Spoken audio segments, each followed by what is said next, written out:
All right, everyone. Is the government going to take legal action against us for our views on climate change? Maybe.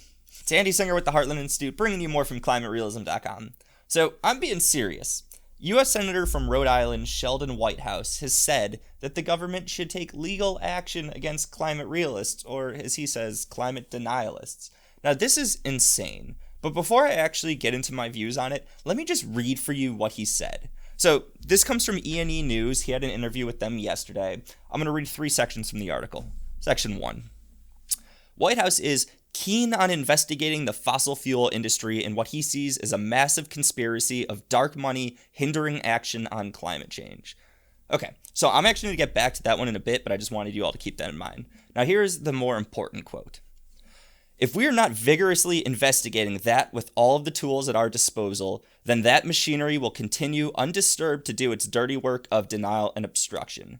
So he's basically saying that we need to investigate the climate realists, or we'll continue our denial and obstruction, or whatever. Now, it seems kind of like obstruction to put legal action on people for having differing scientific views than you, but that's, I guess, semantics. All right, here's the final quote of his. If it's having to explain itself to legislative committees or produce discovery about its activities in litigation, or even potentially in grand juries, then there's a whole different complexion to our prospects going forward. So the prospects being fighting climate change, or climate alarmism as I'll call it. So this is insane. I literally, I don't know. This reminds me of the old days where you would get in trouble if you said the universe didn't revolve around the earth. Apparently, we're going back to that point where you get in trouble. It's not the church this time, it's the government, where if you don't agree with their views on climate alarmism, you are going to get in trouble. Which seems like a free speech issue, first of all, but whatever. And I don't even know what to say. This is crazy. Okay, but let me get into the scariest part about this. The next thing he did was single out the Heartland Institute. That's where I work. That's where these videos are coming from.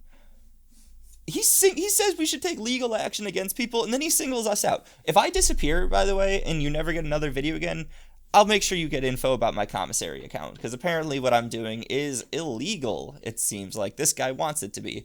But yeah, Sheldon Whitehouse is as alarmist and draconian as I've literally ever heard. But okay, so he talked about dark money. He seems very fascinated by dark money.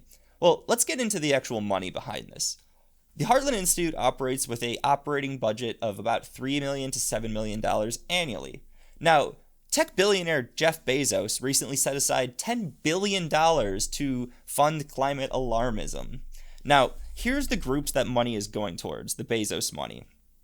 The Climate Works Foundation, the Environmental Defense Fund, Natural Resources Defense Council, Union of Concerned Scientists, World Resources Institute, and World Wildlife Fund. Now, not a single one of those organizations discloses its full list of donors.